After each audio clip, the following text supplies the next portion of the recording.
A defeat for opponents of the government's Rwanda programme, at least in the short term.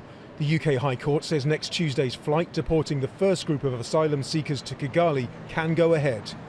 Pro-refugee groups had argued the policy was unlawful, and they were backed in court on Friday by the UN refugee agency, the UNHCR. She outlined the hopelessness of the judicial system in Rwanda. It doesn't have facilities, it doesn't have lawyers, it doesn't have interpreters, it simply doesn't have the capacity to deal with this. But of course that is not the issue.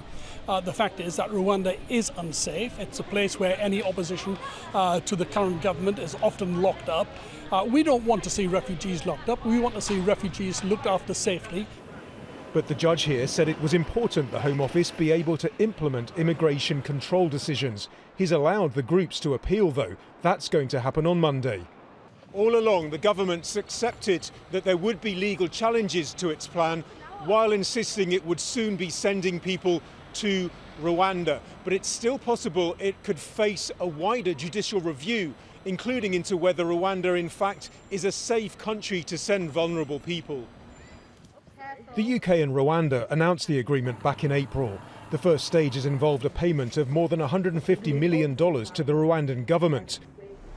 The British government hopes the scheme will deter people from crossing the English Channel from France in small boats. Last year, 28,000 people made the dangerous journey. So far this year, more than 10,000 people have done so.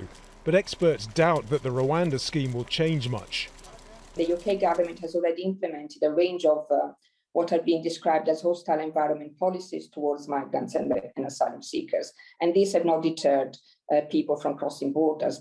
And on the contrary, reducing legal routes for claiming asylum increases the undocumented routes. For now, the flights to Rwanda can in theory begin.